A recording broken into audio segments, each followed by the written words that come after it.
Muito bem, aqui estou eu entre dois homens que têm cara de mal, mas eles são muito gente finas, muito gentlemen. Jimmy London e Nicko McBrain do Iron Maiden. How are you, Nicko? Good evening. I'm fine. How are you doing? I'm very well, thank you. Now I'm with you. She's lovely boys and girls, isn't she, eh?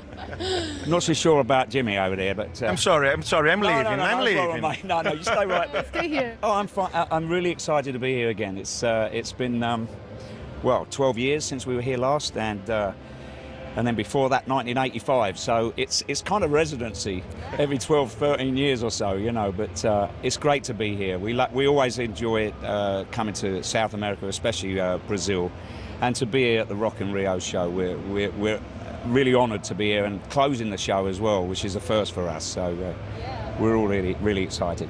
You have, you know, lots and lots of fans here in Brazil.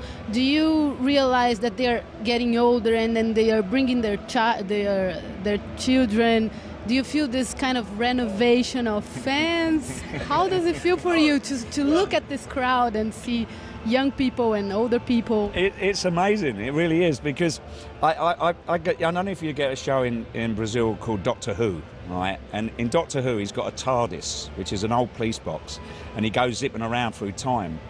And I said to the guys, we're like a TARDIS, you know, we get out there, and, you know, especially for me at the end of the show when I come out and say thank you to everybody. And I look down at the front row, and it's almost the same. It could be that the audience went in the TARDIS and were transported, because they haven't changed in the age. And you see these youngsters, and you see some of the parents with them, you know, like young teenagers with their dad sort of standing behind them going, you know, it's fantastic. We have, you know, 3 generations of fans now, and that is just immense. It really is. It's endearing. And sometimes, you know, you think that the kids have got into the band through the parents, and in fact I've met many of the fans that have actually got their parents into the band, so it's worked the other way. So they've got into the band first of all, and then they're playing Iron Maiden records, and dads and mums come in and go, yeah, who's that then? I like that. Who's that? That's Iron Maiden. I don't know. You gotta be, you know. So it's really amazing. So it doesn't just mean that mum and dad got the kids into it. It does work the other way round. And that's fantastic, it really is, yeah. 3 or 4 generations, you know.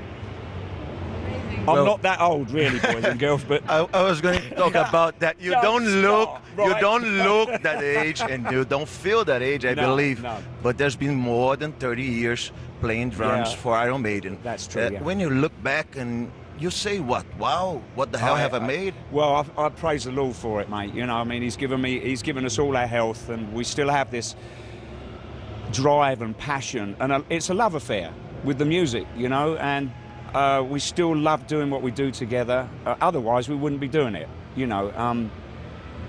It's just an immense feeling. I mean, I'm 61 years old, and I mean, I don't feel it, and as my dad said, you're only as old as the women you feel, or the woman you excuse me the woman you feel, sorry darling.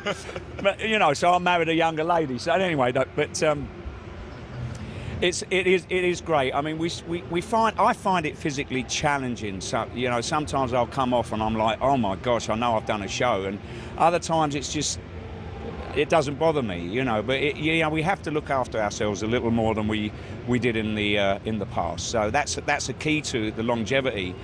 Not necessarily going to a gym you know, all I do is play drums with the band for 2 hours a night and go and play golf, you know, and a bit of swimming. But you know, I eat right, I don't get too crazy, I don't do drugs anymore. Boys and girls, don't even think about it. You think you play better when you're high, but you don't, believe me. So it's important to keep yourself, you know, focused on what you're doing, and look out, get good 5 or 6 hours sleep a night and eat well.